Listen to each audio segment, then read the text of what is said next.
Ja, Kosovare Asllani tillbaka i startelvan och med kaptensbinden. Vad betyder det för dig att få starta mot ett Luxemburg som ni redan har mött, men i den här playoffen? Nej, men det är som i alla matcher.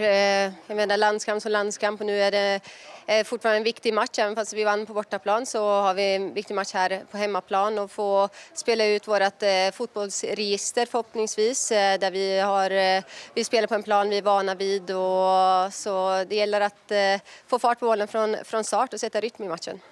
Och du kom ju in i bortamatchen, 32 minuter totalt fick du spela ungefär. Vad fick du ut av den matchen, känner du, från egen del?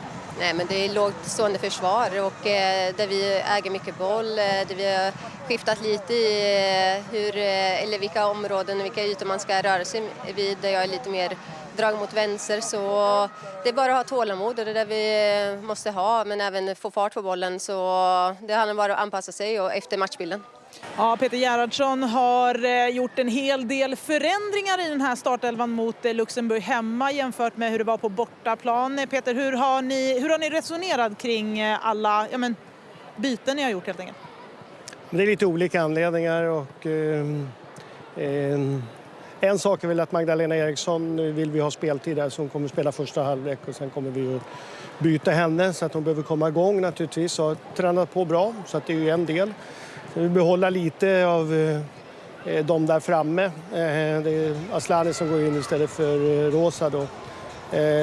Bennison gjorde det väldigt, väldigt bra senast, kanske var en av de bästa, så att vi behöver lite backup så att Julia Segotti får chansen att visa upp sig nu. Och beroende på vilka motståndare vi möter så vi behöver titta på flera spelare naturligtvis. Och sen har Hanna Wik gjort det väldigt bra på träning i en högerbacksposition, och just som vi spelar mot Luxemburg med försöka komma lite mer i löpningar in centralt från ytterbacksposition, och det spelar hon i BK Häcken, så det var anledningen med att vi tog med henne i truppen, och då vill vi också se på henne i den här matchen. Och mot ett Luxemburg som är ett lågt försvarande lag, vad behöver ni göra för att luckra upp det här? För spelarna pratar just om att luckra upp det. Och är det här en startelva, känner du, som är gjord för, med tanke på att det finns en hel del långdistanslöpare i det här så att säga. Är det en laguppställning som är bra för Luxemburg med lågt försvarande, som är lågt försvarande? Ja, men det tycker jag. Vi har, som vi sa, våra ytterbackar ska löpa lite mer.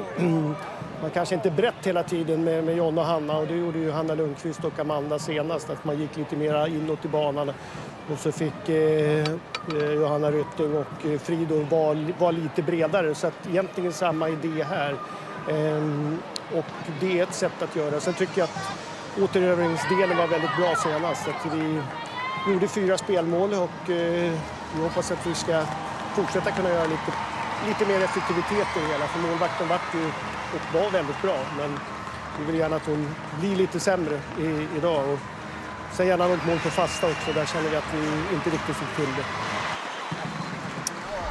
Vi tar en titt på den svenska laguppställningen. Avbytarna har ni också där till vänster när vi går över då på Luxemburgs laguppställning. Är det någon eller några specifika spelare som du vill lyfta fram här?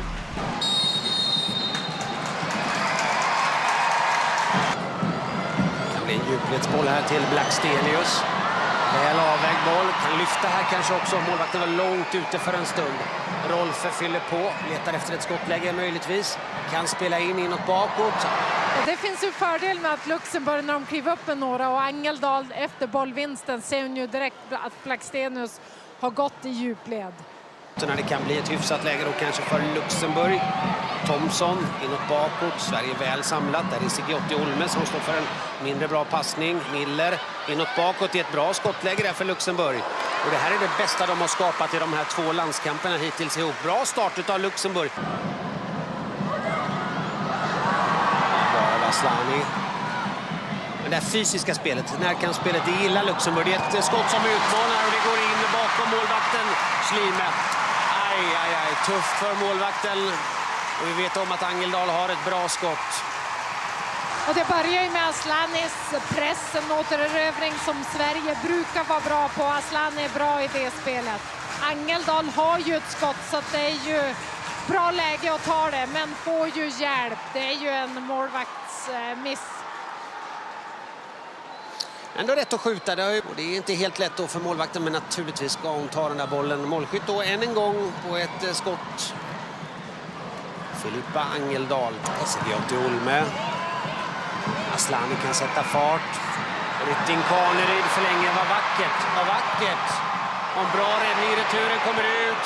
Och det är 2-0. Ja, det är vackert där utav Rytting Kaneryd. Det är ett mycket vackert svenskt anfall. Det är ett mycket vackert svenskt anfall. 2-0. Se prov på den här snabbheten i djupled. Bra brytning, sätt snabbt Aslani rättvänd och Kaneryd så påpassligt att släppa den direkt på Blackstenius som kom rättvänd. Sen fortsätta att trycka in returen. Men där är Aslani bra i den ytan, men det är mycket Kaneryd, just den touchen på ett tillslag. Rytting Kaneryd är den som gör målet. Ett fint samspel där med Blackstenius som avslutar bra. Det är en fin räddning utav Schlime och en... Wik, ja, skickligt får in den här bollen, alldeles utmärkt. Bra räddning igen.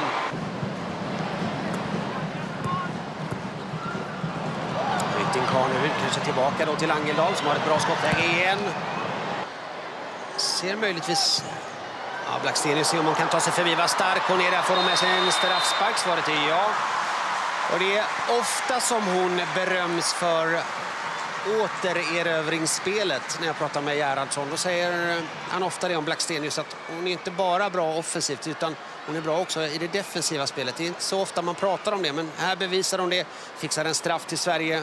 Underbart jobb därifrån Stina Blackstenius. Ja, men hon är ju stark där och fysisk. Går på första men sen vidare och är nära och kan vinna bollen. Hon har ju det här kraftfulla. Där är hon inte så lätt att rubba på ett schysst sätt.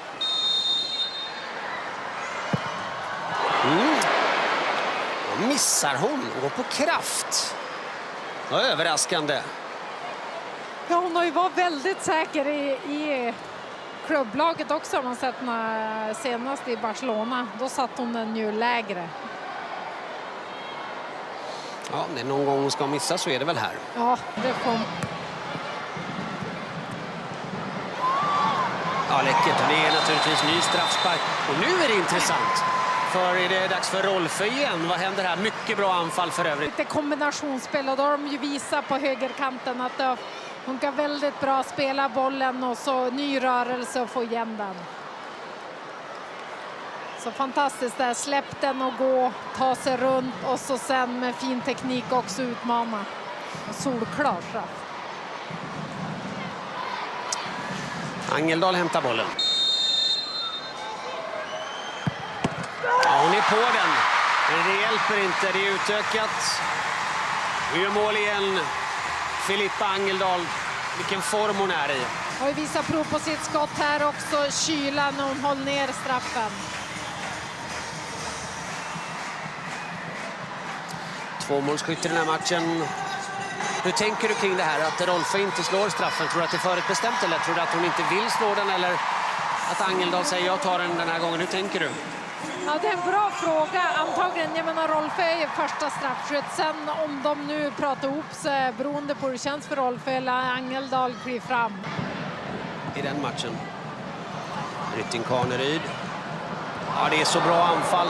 Det är Luxemburg-spelare som är där och stör när Blackstenius avslutar. Angeldal. Ja, jättebra. Åh, vad bra anfall. Åh, vad bra anfall. Ja, men det är strålande. Angeldal blir rättvänd. Där första passningen på ett tillslag och tillbaka. Sen distinkt avslut med en fin yttersida. Men där att hon slår den på ett och så går hon själv. Då öppnar hon ytan och så... Ja, läckert igen. Ja, det är så snyggt. Det spelar ingen roll att det är Luxemburg som är mot. När man väljer ett tillslag också, då kommer man ju loss direkt. Och bra löpning av Aslani in i boxen.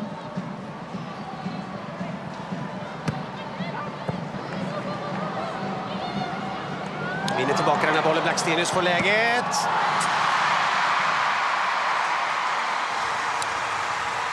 Ja, återerövringsspelet ska vi också berömma. Det är för Det ger resultat igen.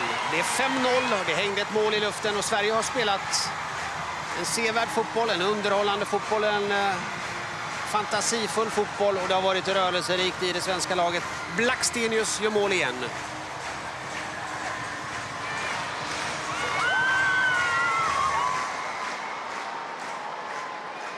Asllani som börjar en hård press och Rolfö läste ju tidigt och vinner sin duell och kan bara lägga in den till Blackstenius.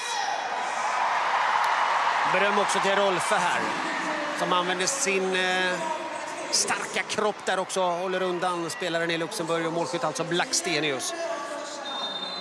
Så får hon verkligen börja göra mål igen. Det är skönt för henne, det behöver hon totalt. Luxemburg har haft det. Ja, det är bra, det är jättefint och det där leder till ytterligare ett mål. Och nu gör Sverige minsann mål när det handlar om en fast situation. Och det var ju en 2-3 spelare som var där vid den främre stolpen. Titta så Sverige spelar här i den första halvleken. Det är hela 6-0. Och man ska berömma Jonna Andersson hur viktig hon är. Alltså hon är ju så bra inspel. Även om det är ett självmål i det här läget är det ju en bra yta där Jonna Andersson hittar in. Det är Sigiotti Olme som nickar där och sen så kommer det alltså bollen på den olyckliga spelaren Schmidt här. Och sannolikt betraktas det där som ett självmål, men Sverige gör i alla fall mål på en fast situation utav Sverige. Angeldal igen. Sverige fyller på med spelare. Man kan spela in om ytan finns. Ursprungligen från Onsala strax utanför Göteborg söderut. Ner mot Kungsbacka Gottskär. Roligt. Och kunna konstatera att Rebecka Blomqvist är en av de som kommer in. Vi återkommer till henne alldeles strax. Blackstenius först utav dem som blir utbytta.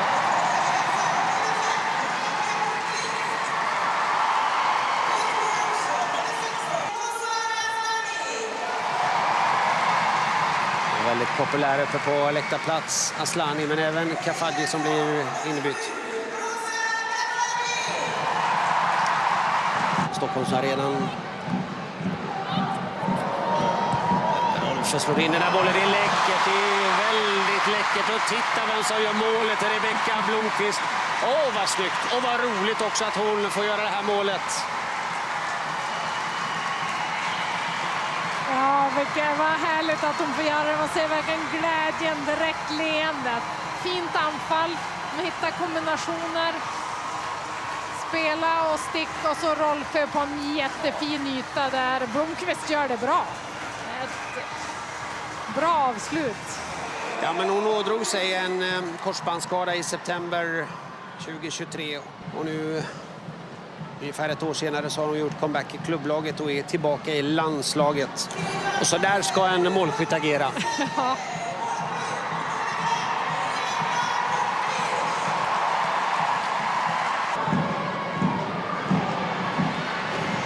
Det är snyggt igen.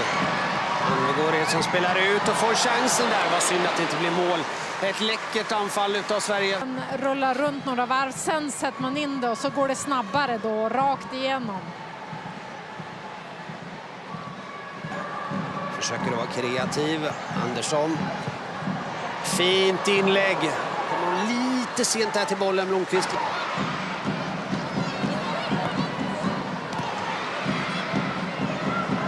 Anvegård. Vad synd att det inte blir en klack som går fram där. Rolfö. Kafaji. Ja, det är bra. Det är roligt att titta på henne när hon är i form. Från Solna. Alltså Akalla moderklubb. Kallhäll med den här aktionen. Ja, det var en riktigt härlig tvåfot. Jakobsson. Klokt spelat. Anvegård. Snabbt slagen sådan. Rolfö. Andersson. Ja. Målvakten är på den där.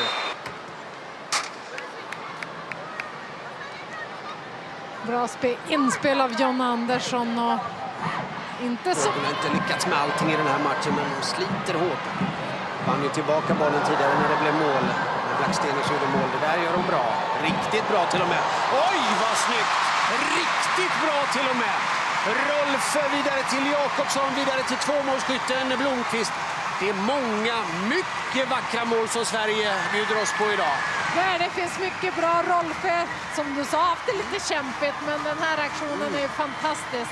2 dribblingar och sen lätta bort den till Jakobsson som är smart där och inte nickar rakt på mål utan nickar ner den. Men det är ju vackert där.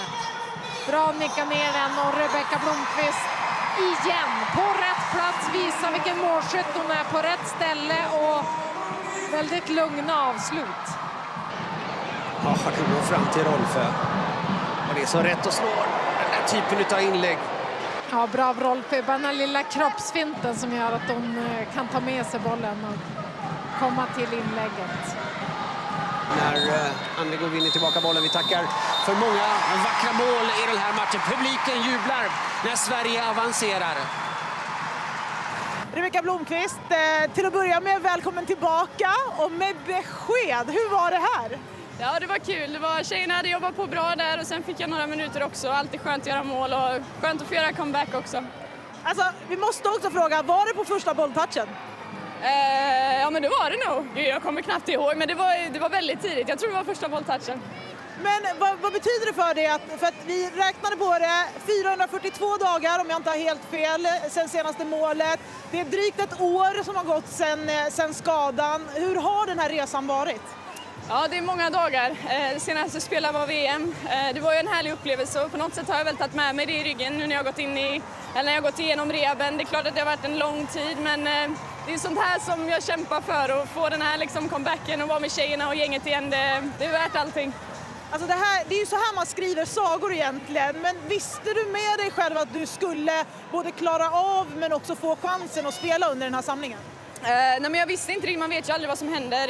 Jag tror att tanken var att jag skulle få några minuter, sen visste jag inte om det var 5 eller 10 eller 30, men jag kände mig redo, jag tränar på under veckan och hoppas att jag förtjänar de här minuterna och det var såklart skönt att göra mål också. Och det är ju dubbla mål som du står för och det är ju mot ett Luxemburg som är rankat lägre än Sverige såklart. Men nu väntar ju för er del Serbien av vad vi förstår.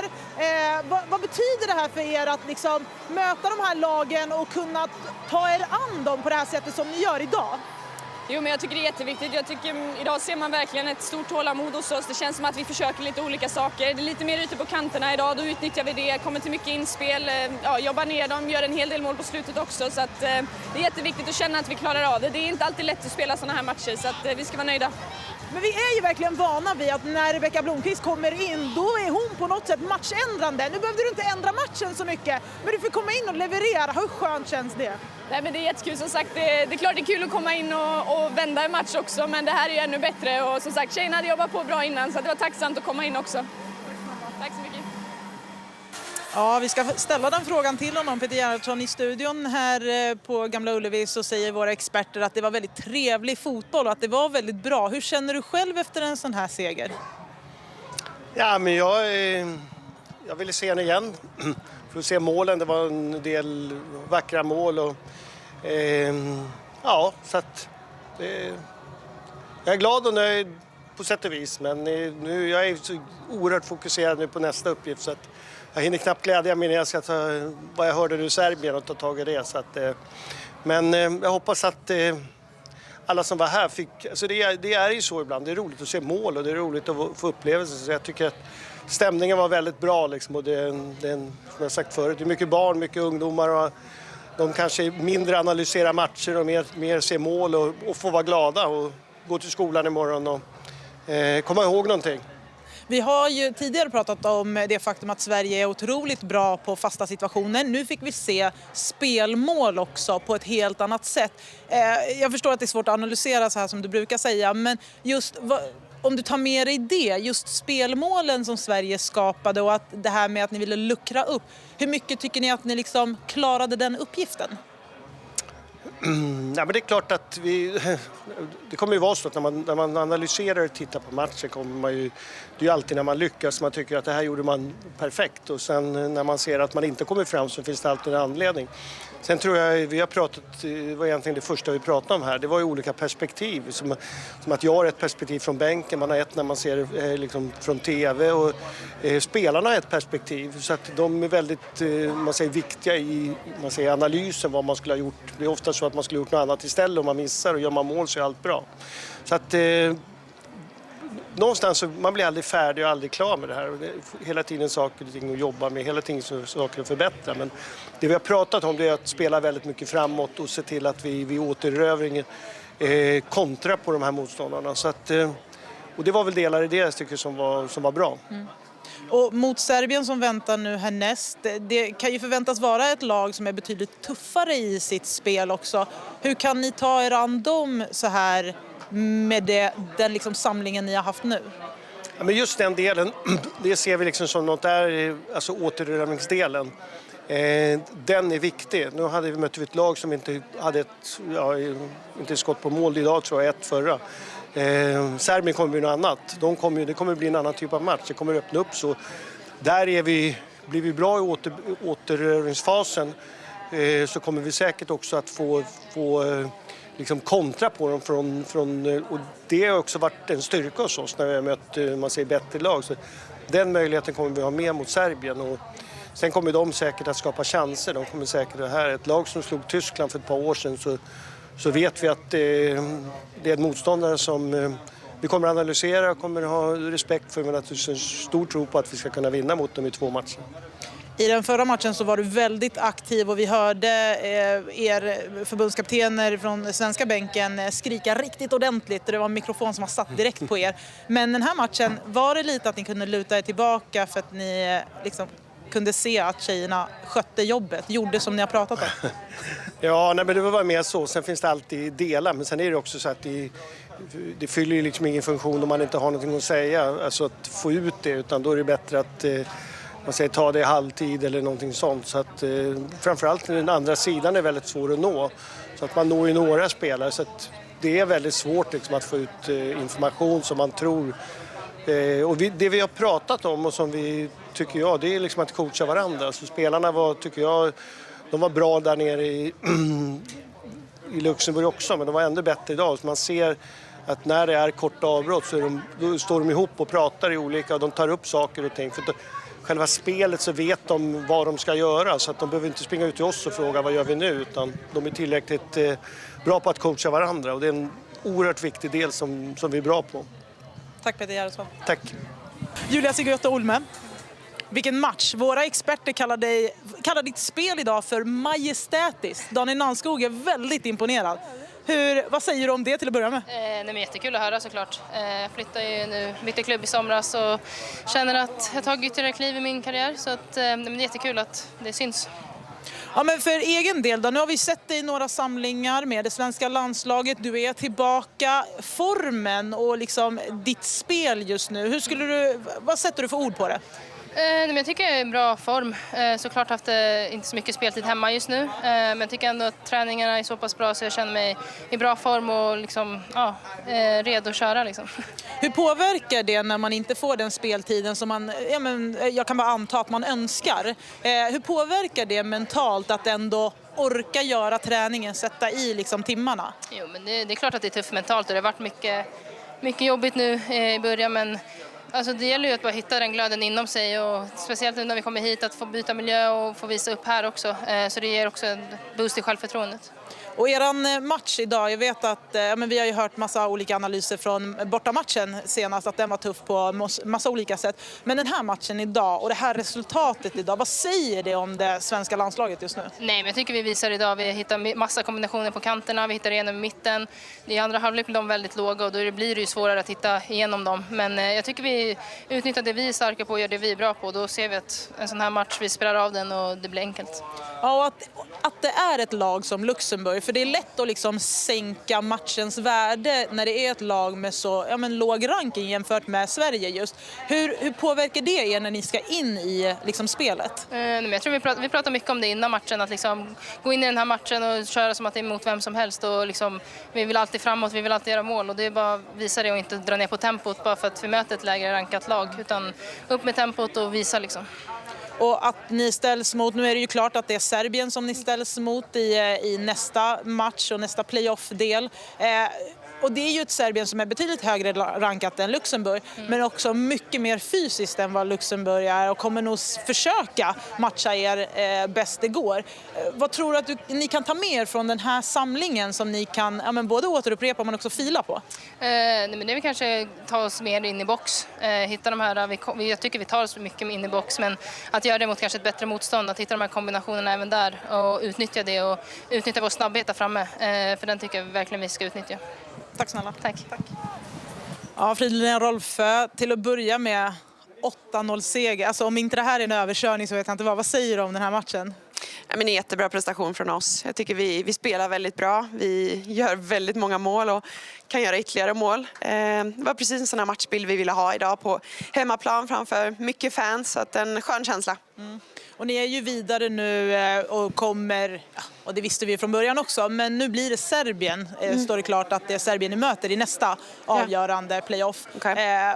Vad kan ni ta med er från den här matchen, känner du, som ni kan både spetsa till lite men också faktiskt använda er av från idag? Nej, men framförallt att vi växer på de här 2 matcherna. Jag tycker vi blir bättre den andra matchen. Att vi kan ta oss ut trånga ytor. Även om ett lag står lågt så kan vi lösa det.